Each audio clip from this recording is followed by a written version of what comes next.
grande partie de la population française. Pourquoi les Français sont-ils si mal informés sur les activités réelles de leur armée sur le continent africain? La question est posée. Plusieurs raisons peuvent être invoquées. On sait que les questions de politique étrangère occupent rarement la première place et ne sont pas souvent traitées en profondeur. Quand il s'agit de l'Afrique, on recourt volontiers à une grille de lecture héritée de la période coloniale, entre parenthèses, lutte tribale, ethnique, etc., d'où les dimensions politiques, sociales et économiques sont absentes, ce qui contribue à entretenir l'illusion que les interventions militaires françaises servent à pacifier des conflits entre sauvages. C'est nous qu'ils appellent les sauvages. Les médias d'État, comme ceux qui appartiennent à des multinationales de l'armée, à des multinationales de l'armement, comme par exemple Lagardère, Dassault, ou à d'autres acteurs france-africains comme Bouygues ou Bolloré, sont également peu enclins à dénoncer des crimes néocoloniaux, et les journalistes qui travaillent pour eux, comme Alain Foucault et autres, savent qu'on ne mord pas impunément la main qui vous nourrit. Ces différents mécanismes renforcent une forme de paresse de l'opinion publique. Ne pas savoir permet de préserver un certain confort intellectuel et moral qui a succédé à la bonne conscience coloniale. Mais il y a également une activité réfléchie et organisée de la part de l'armée et des services secrets pour orienter le traitement médiatique ou produire de la désinformation en fonction d'intérêts militaires et politiques. En matière de contrôle de l'information ou de production de la désinformation, les différents services secrets occupent évidemment une place centrale. L'armée y concourt également par le biais de son service d'information et de la relation publique des armées, qui gère l'image des militaires, leur communication, la production de produits écrits ou audiovisuels, la relation aux médias, les actions en direction des décideurs ou des autres institutions susceptibles d'influer sur l'opinion publique, comme l'éducation nationale, etc. En 1998, ces prérogatives sont toutefois limitées par la création de la délégation à l'information et à la communication de la défense, rattachée au ministère de la Défense et dotée d'un porte-parole civil, ce qui a été assez mal vécu à l'époque par les militaires. Le CIRPA et la DICOT sont attentifs à l'évolution de l'opinion française à l'égard de l'armée et commandent annuellement des études et des sondages sur les Français et la défense nationale et l'image des armées, en quelque sorte. L'utilisation de la propagande et de l'action psychologique en soutien à des opérations militaires ne date pas de la guerre d'Algérie. Mais cette période est l'occasion d'une théorisation intense liée au perfectionnement de la guerre anti-subversive, celle dont je vous ai parlé le mois dernier, la doctrine de la guerre révolutionnaire. C'est ça qu'on appelle la guerre anti-subversive. En continuité avec la période vichiste, nombre d'officiers adeptes de la guerre psychologique estiment alors que l'endoctrinement de la nation française avait autant d'importance que celui des populations indigènes. Si elle n'est plus ouvertement revendiquée sous une forme aussi brutale, la maîtrise de l'information est toujours une composante essentielle de la pratique et de la théorie militaire. L'évolution de l'opinion publique française, internationale ou du pays dans lequel on souhaite intervenir a des répercussions sur les marges de manœuvre que les autorités politiques vont concéder aux militaires. Je cite: combattre par l'image et maintenir le soutien de l'opinion nationale et internationale à la force, c'est en définitive permettre à la force de durer et lui préserver sa liberté d'action. Fin de citation. Pour cela, il ne suffit pas à l'armée de produire ses propres rapports. Il lui faut également agir sur les médias civils. Les champs médiatiques et les lieux de production de l'information sont perçus comme des cibles potentielles pour l'action psychologique ennemie. Ce sont donc des champs de bataille sur lesquels il est légitime d'envisager des actions défensives ou offensives. Entre autres, la communication devient donc une opération militaire, au même titre que l'infiltration, l'extraction ou la reconnaissance. Ces conceptions théorisées sous les vocales de guerre de l'information ou guerre médiatique paraissent s'être encore renforcées avec l'apparition du numérique et des nouveaux moyens de communication. À partir des années 1970, est théorisé le concept de manœuvre médiatique, progressivement institutionnalisé au sein des états-majors. Le colonel Varey, qui venait de quitter la direction des services d'information de l'armée de terre, expliquait la chose en ces termes dans la revue Armée d'aujourd'hui de septembre 1986. Je cite: dans toutes les étapes préparatoires aux décisions est désormais pris en compte le fait médiatique. Il est analysé au même titre que les autres facteurs traditionnels, entre parenthèses, ennemis, terrain, moyen. Les retombées positives et négatives sur l'opinion des actions envisagées sont étudiées. Un chapitre particulier de l'ordre d'opération est consacré à la manœuvre médiatique. Lors des réunions de préparation ou de conduite des actions, le chef d'état-major des armées est assisté en permanence du chef du service d'information et des relations publiques des armées. À la même époque, le ministre de la Défense, André Giraud, assurait, je cite, « Nous mettons au point les armements et les logiciels de la guerre médiatique ». En 1997, le Canard enchaîné signalait la création par la direction du renseignement militaire d'un bureau d'action psychologique, rappelant fâcheusement les structures du même nom mises en place pendant la guerre d'Algérie. Un colonel était même nommé auprès du Premier ministre pour animer une cellule entre guillemets, argument et dialogue. Emmanuel Macron, en 2022 ou 2024, je ne sais plus trop. Il rappelait ce que je viens de lire là aux Français. Et il leur faisait comprendre qu'il était temps de commencer avec le concept de manœuvre médiatique. Il était temps de passer à l'action psychologique. Il disait qu'il fallait créer des médias en ligne pour contrer les narratifs russes. Mais en même temps, il fallait développer une sorte de propagande pour le compte de la France.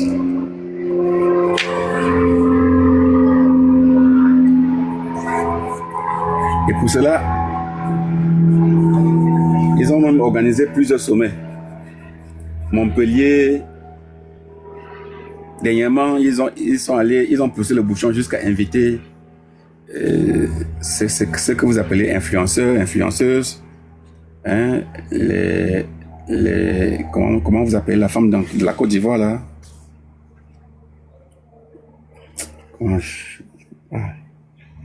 Moi, je sais pas si c'est l'Alzheimer qui m'arrête. C'est quoi le nom encore?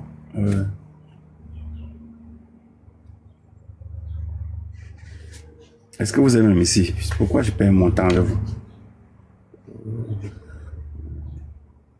Là, hein, tu ne perds pas ton temps. Comment tu dis ça? Les autres ne sont pas là. Buana est là aussi, je pense. L'influenceuse à mon chez Goual, c'est le nom là que je cherchais, le Resbo. Merci, le Resbo. Oui. Donc, ils avaient poussé le bouchon jusqu'à recruter les Amon Chic et autres. Donc, vous comprenez que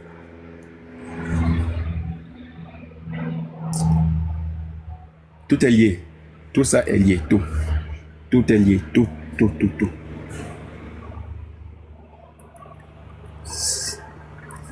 Que ça ne vous étonne pas de voir plein de membres de Radio France 24 et RFI partout dans les rues en Afrique du Sud en train de prétendre couvrir les mouvements de xénophobie. Il y a eu des mouvements de xénophobie un peu partout en Afrique centrale, en Afrique de l'Ouest, un peu partout. Mais ils ne couvrent pas ça souvent. Pourquoi? Pourquoi est-ce qu'ils ne couvrent pas souvent cela? Il y a 2 ans de cela, au Sénégal, c'était presque la chasse aux Guinéens, non? Pourquoi ils n'ont pas couvert ça? Il y a 2 ans de cela, on chassait les Camerounais en Guinée comme des je sais pas comment on appelle ça. Même ici au Gabon, on a chassé les étrangers au Gabon récemment. On chassait les Béninois au Gabon, là, et les Camerounais dernièrement, non? Pourquoi est-ce qu'ils n'ont pas couvert ça? Pourquoi est-ce qu'ils ne couvrent pas tous les attaques xénophobes qui se passent dans les pays africains? Pourquoi est-ce qu'ils sont concentrés sur l'événement de l'Afrique du Sud? Pourquoi est-ce qu'ils font tourner ça en boucle? Pourquoi est-ce qu'ils insistent dessus tout le temps? Ils font retourner les anciennes images et vous manipulent avec. Pourquoi les Africains ne peuvent pas se poser des questions?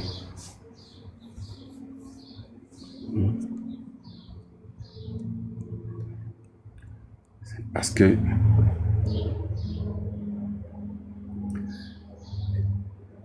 ce soit sur le plan politique ou économique, la déstabilisation de certaines entreprises sud-africaines rapporte à la France. Si vous vous mettez à boycotter MTN, ce n'est pas à Camtel que vous irez. Vous irez à Orange. Est-ce que j'ai tort?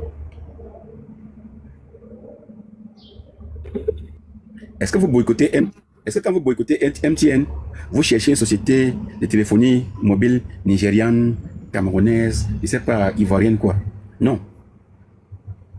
Vous tombez directement, vous plongez directement dans les mains du colon. Hein?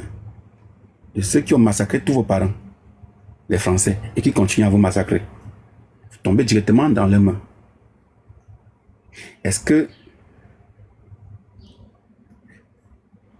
que pour tout le mal que les Français nous font tous les jours, est-ce qu'il est arrivé aux Camerounais, par exemple, de se dire on en a marre, on ne consomme plus brasserie, on consomme seulement UCB? Les Camerounais ne sont pas capables. Parce que ce n'est pas... Parce que pour eux, des gens qui pillent vos ressources, qui vous gardent sous dépendance, qui vous imposent des dictateurs, qui financent la répression chez vous, qui ont massacré vos parents, ces gens-là, leur crime est moins lourd que des actes de xénophobie en Afrique du Sud. C'est ça la réalité. Pour les Africains, c'est ça. Donc, on ne peut pas, on ne boycotte pas les produits français, mais on s'arrange à boycotter les produits sud-africains pour des actes de xénophobie. Personne ne dit que la xénophobie est bien. Mais, mettons-nous à boycotter les produits de tous les pays xénophobes. Pourquoi cibler le pays le plus industrialisé d'Afrique? Pourquoi cibler ce pays-là? Pourquoi est-ce qu'on cible le pays le plus industrialisé d'Afrique?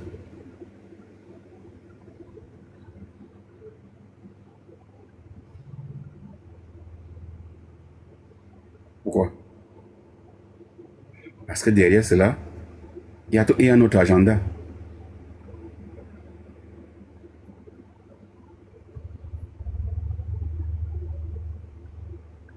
Ils sont en train de nous attaquer. Les attaques sont coordonnées et ça vient de tous les côtés. Nord, sud, est, ouest. On ne se rend pas compte. Mais on tombe dans leur jeu. On fait exactement ce qu'ils veulent que nous fassions. Comme les Africains deviennent aujourd'hui des Mexicains et des Coréens contre l'Afrique du Sud, ne soyez pas surpris que si demain on annonce au journal que l'Afrique du Sud est attaquée par les Blancs, que les Noirs se mettent à soutenir ces Blancs-là. En disant que c'est même bien pour eux. Ils sont xénophobes, ils ont chassé les gens là-bas, c'est même bien pour eux. Le Noir va tenir ses propos sans se gêner. Mais la réalité, c'est que si tu te regardes dans le miroir, est-ce que tu es mieux? Le problème africain est global.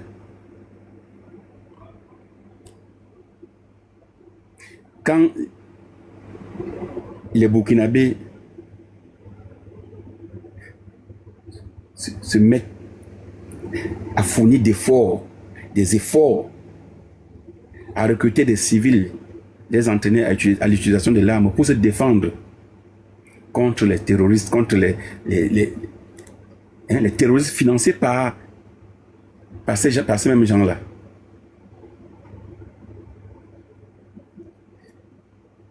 Au lieu que les Africains leur soutiennent dans ça, vous avez des voisins comme les Ivoiriens et autres les Ivoiriens, les Béninois et autres, qui au contraire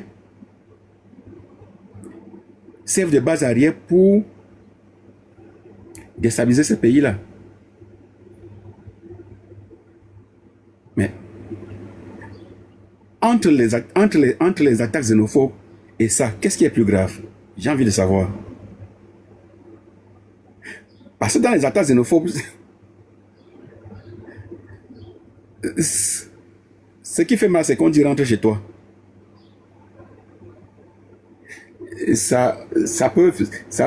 Les marches peuvent, comment je vais dire ça, peuvent finir par les casses des boutiques, par un étranger qui s'est fait tabasser là-bas, machin. À la fin, même si ça dure 2 mois, on va donner le bilan, maximum 10 morts par là. C'est très mauvais, c'est pas bon. C'est très mauvais. Ça, tout le monde est d'accord.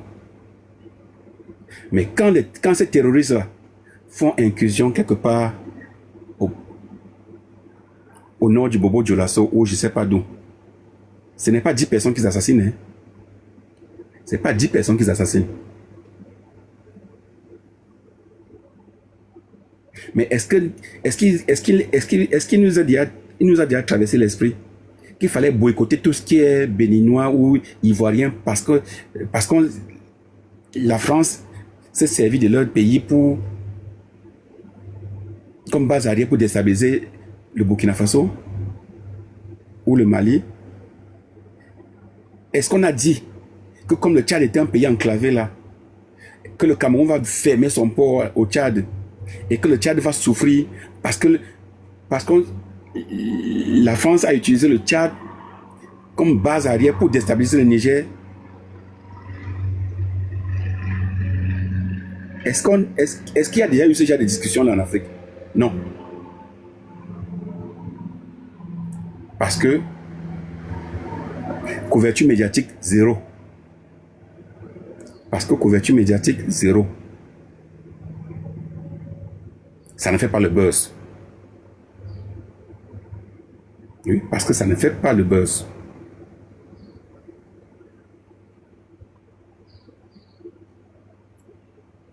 C'est difficile que tu écoutes 5 Africains parler de développement sans faire référence au Rwanda. Donc le Rwanda est un exemple de développement. Vous savez combien de Congolais ont déjà été massacrés par le M23 qui est une branche de l'armée rwandaise? Des millions. Est-ce qu'on vous écoute demander de boycotter le Rwanda et les produits rwandais? Non. Ça passe, sans débat.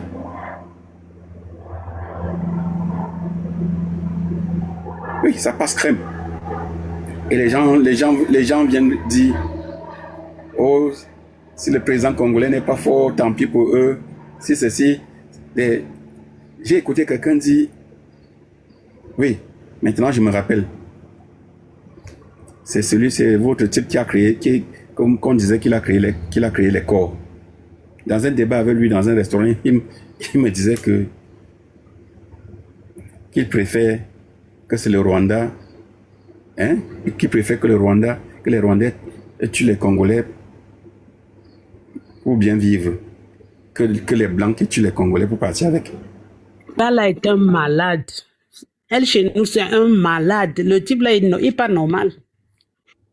Et puis j'ai regardé la personne en face de moi, je me suis dit, je lui ai dit Je lui Il ai s'appelait dit, combattant général. je lui ai dit, ah, que nous avons encore beaucoup à faire. Rien qu'à l'écouter parler. Je lui ai dit, analyse géopolitique, c'est bon pour les nuls.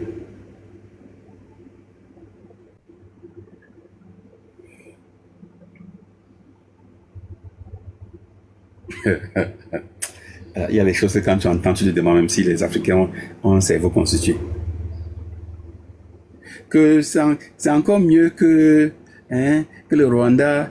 Non, les Congolais sont même fâchés parce que ce sont les Rwandais, parce que les Rwandais exploitent leur matière première pour se nourrir.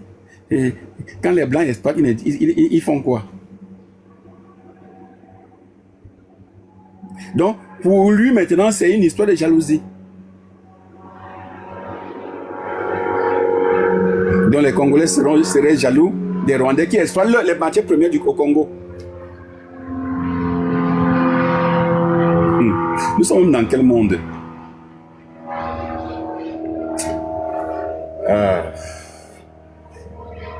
Et c'est ça que vous avez sur les réseaux sociaux qui passent pour être des analyses politiques.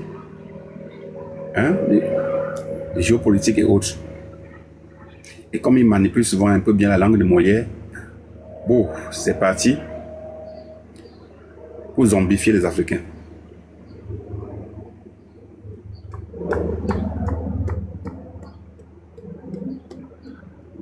Donc tu veux me dire qu'il ne sait pas que c'est la France qui est derrière le Rwanda.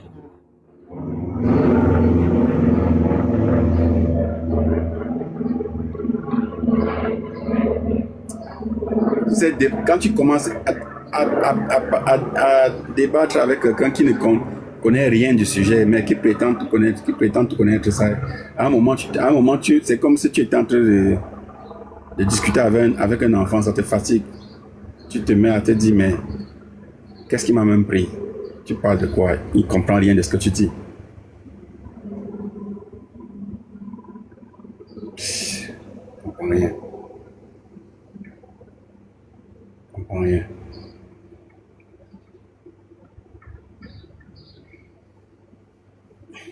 Il y a il y a tellement de choses qui se passent en Afrique. Et les Africains ne s'occupent même pas. Ça ne leur dit rien. Ils ne sont même pas informés, ils ne sont pas au courant, ils ne veulent même pas savoir. Mais quand vous voyez les Africains s'engager sur un chemin jusqu'à être tellement motivés, c'est que c'est quelque chose qui peut créer le buzz. Il y a la xénophobie en Afrique du Sud. Les Noirs sud-africains sont des xénophobes. Ils chassent les étrangers chez eux. Ils font ceci. Nous, on va supporter le Mexique. Nous sommes maintenant les papis poncho. Nous sommes maintenant, vive le Mexique. Vive le Mexique. Après, ils deviennent même les Sunpak. Ils sont coréens. Ils sont machins. Et comme tu dis, ils ne connaissent même pas l'histoire de l'Afrique.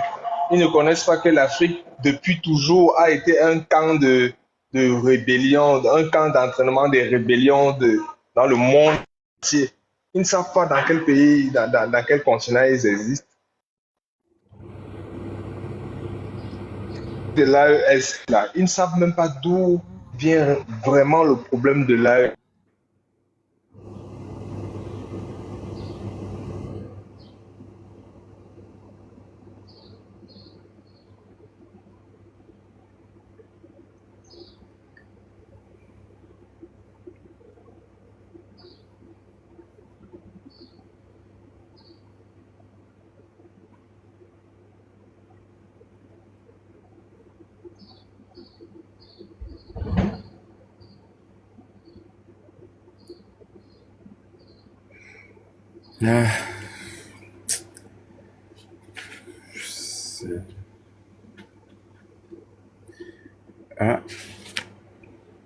Un jour peut-être.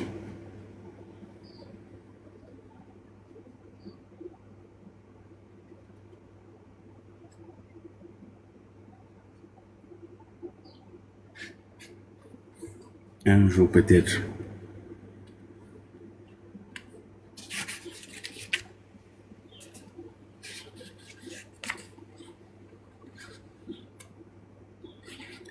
Mais moi, Je n'accuse pas le citoyen lambda qui se met en colère, hein. Il se met en colère contre les Sud-Africains et autres. Non, c'est pas lui que j'accuse. Parce qu'il a raison, gars. Il ne peut pas voir ce qu'on publie sur les réseaux sociaux et ne pas être en colère. Mais j'accuse celui qui sait ou qui a des informations pertinentes à propos de ce qui se passe et n'est pas capable de rassembler ses frères pour leur faire comprendre que le problème est complexe.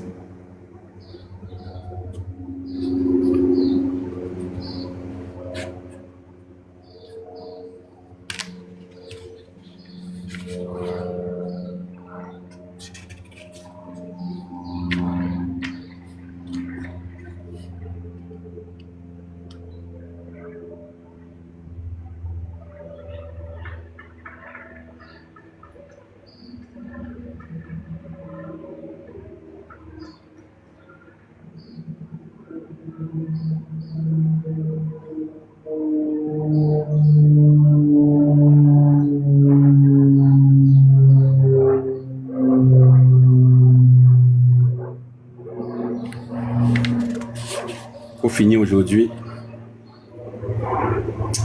citons pour finir deux autres cas exemplaires.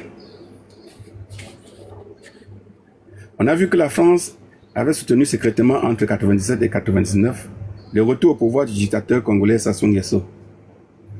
Plusieurs organisations de défense des droits de l'homme, dont Amnesty International et la FIDH, s'efforçaient d'informer les médias à cette période sur la gravité des exactions commises. Mais le conflit n'a fait l'objet de pratiquement aucune enquête et les rares articles entretenaient la confusion plus qu'ils n'éclairaient le lecteur. Blackout médiatique. Dans Noir Silence, François-Xavier Verschaff rapportait, je cite, un journaliste de TF1 confiait fin décembre 1998. Nous avons voulu mobiliser une équipe sur Brazzaville, mais nous avons été bloqués de part et d'autre, à Paris comme à Brazza, et de mettre en parallèle ces autres faits. Elle sponsorise en grande pompe le rafistolage de la balistique Sainte-Anne du Congo et une opération de protection des chimpanzés. M6 dans l'émission Pourquoi ça marche du 1er juin se penche sur l'écotourisme dans le parc de Conquati, non loin du port pétrolier de Pointe-Noire, en compagnie d'attachants primates préservés par F. Banane, Choupette, Jeannette et Pépère, tandis que des dizaines de milliers de réfugiés meurent de faim et de dénuement dans les forêts voisines. Voilà le téléspectateur français bien informé sur le sort des Congolais. On a vu comment, en novembre 2004, les militaires français avaient tiré sur des foules de manifestants ivoiriens désarmés. Le traitement médiatique de ces événements est aussi particulièrement révélateur. Les médias, et en particulier la télévision, se sont longuement arrêtés sur le drame des ressortissants français fuyant la Côte d'Ivoire. La télévision mentionne des témoignages de l'horreur des ressortissants qui ont échappé au pire. Alors qu'aucune mort française ne sera finalement à déplorer, on évoque à la une du Monde des scènes de terreur et d'horreur, des blessés, des disparus, des corps blancs, décapités à la machette, des femmes violées. Gros mensonge. Le nombre de viols, plusieurs dizaines selon des sources militaires, est délibérément exagéré. 3 plaintes ont finalement été déposées pour justifier la répression. La sécurité des militaires et des ressortissants était en jeu. Des viols avaient déjà eu lieu, affirme Michel Adio-Marie. Daniel Schneiderman résume le traitement médiatique.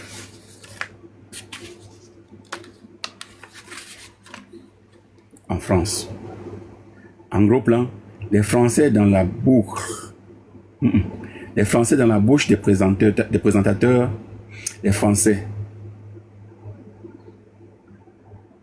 Non. En gros plan, les Français, oui. Dans la bouche des présentateurs, les Français. Ok, c'est ça. Le malheur des Français, les larmes des Français, les boutiques pieds des Français, les villas des Français, les mains de jardin dans le jardin des Français, les bébés français, les enfants français, les adolescents français, les Français en short qui embarquent dans les avions avec leurs pauvres sacs de voyage, les Français qui débarquent des avions dans le frimas de novembre, les vivres qui attendent les Français à Roissy, les guichets qui attendent les Français pour porter plainte dès leur arrivée à Roissy, et même les couches culottes qui attendent à Roissy. Les bébés français. Oh. Après avoir massacré les Ivoiriens, on a préparé les médias pour parler des Français qui n'avaient jamais été inquiétés de quoi que ce soit. Voilà pour le gros plan. Mais regardons l'arrière. À l'arrière, les Noirs.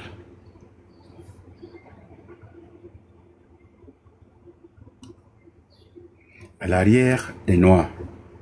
Les Blancs en gros plan. Les Noirs en décor. Une confusion constante est en effet entretenue entre les pillards des milices patriotiques et la grande masse des simples manifestants. Dispersés par des tirs d'hélicoptères, les insurgés pillent et saccagent, affirme par exemple Soir 3 le 7 novembre. Le Monde évoque aussi cette marée de manifestants et pillards qui se livraient à la chasse aux Blancs et tentaient d'investir l'aéroport international. Les motivations des manifestants face aux troupes étrangères sont systématiquement éludées. Il n'y a rien à comprendre, sauf qu'on assiste à une nouvelle explosion de barbarie africaine. S'il n'y eut aucun mort français, il n'y eut en revanche de très nombreuses victimes ivoiriennes, parmi lesquelles des femmes et des enfants tombés sous les balles françaises. Sur celles-ci, blackout total, un blackout médiatique total. Faute d'informations, on s'interroge. Nullement.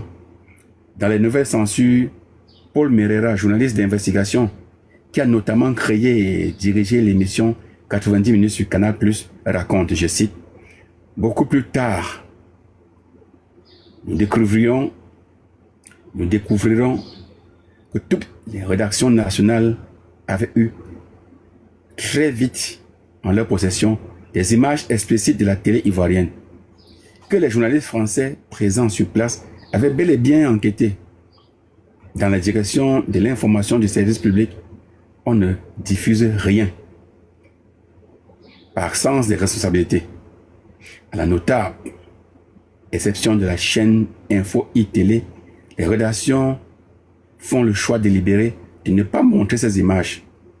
Dans les journaux, sauf dans l'Humanité, on se contente longtemps des bilans minimisés fournis par l'armée française et les chiffres fournis de sources ivoiriennes sont considérés comme suspects, sinon provocateurs, conformément à la ligne définie par le ministère de la Défense français.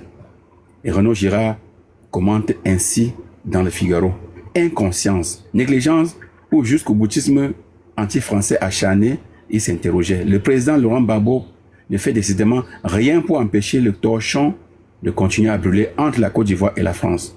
L'un des officiers les plus gradés de l'armée ivoirienne a accusé dimanche dernier, dans un entretien accordé à l'AFP, les militaires français d'avoir tiré directement sur la foule et sans aucune sommation lors de la manifestation du mardi 9 novembre devant l'hôtel Ivoire. Comme on l'a vu, la version de cet officier ivoirien a pourtant été corroborée par les images tournées sur place. Témoin capital, en effet, contredisant la version française. Mais, en le voyant sur France 3, on découvrait avec stupeur le bandeau indiquant que ce témoignage avait été recueilli le 12 novembre, plus de 2 semaines plus tôt. Pendant toute cette semaine, ou plutôt, pendant toutes ces journées, ce témoignage de première main était donc resté dans les tiroirs. Qu'attendait donc la chaîne nationale pour le diffuser? La question est posée. Une autorisation officielle? On ne sait pas. L'émission 90 minutes qui montrait pour la première fois en France les fusillades nocturnes commises par l'armée française n'a été diffusée qu'une fois sur Canal+ et les rediffusions habituelles bizarrement déprogrammées. Cette émission courageuse, l'une des dernières à oser faire des enquêtes sur les sujets qui dérangent, a ensuite été purement et simplement arrêtée malgré une conséquence répétitive de soutien. Peu après les faits, la demande de la Fédération internationale des ligues des droits de l'homme de créer une commission d'enquête parlementaire en France sur ces événements, demande relayée par les députés PS et PC, avait été balayée d'un revers de main par les députés UMP au motif qu'il s'agirait d'une défiance à notre armée. L'honneur de l'armée, c'est le déshonneur de l'information, qu'elle soit parlementaire ou journalistique. Vous voyez, je viens là de vous lire par exemple ce qui s'est passé avec la guerre du Congo, avec la guerre en Côte d'Ivoire. Quand les Ivoiriens se sont levés pour dire qu'ils ne voulaient plus de l'armée française chez eux, comment les hélicos de chasse françaises se sont mis à tirer dans la foule depuis le ciel. Mais vous avez compris, non? Couverture médiatique, zéro.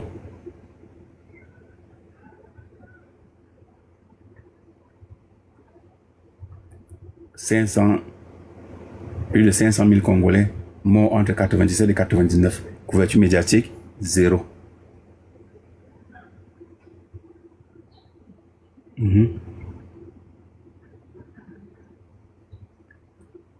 12 millions de Soudanais déplacés depuis 3 à 4 ans. Des centaines de mille morts. Couverture médiatique, zéro.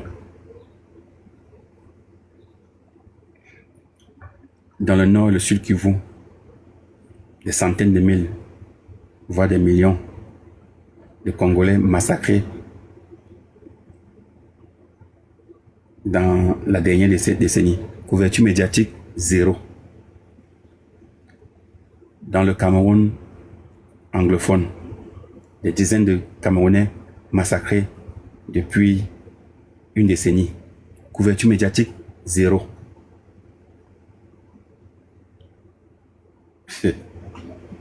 Dans le Sahel, des civils pris entre deux feux, des civils en proie aux exactions, des Boko Haram et autres. Couverture médiatique, zéro. Sinon, on donne plutôt la plateforme aux patrons de ces terroristes comme les Yad Gagali pour faire de la propagande.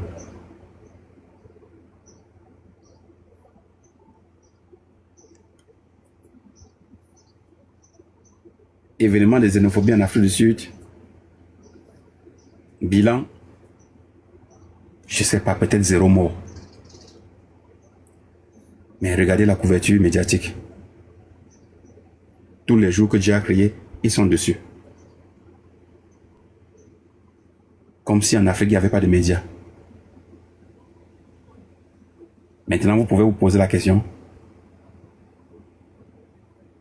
Avant de devenir mexicain et coréen,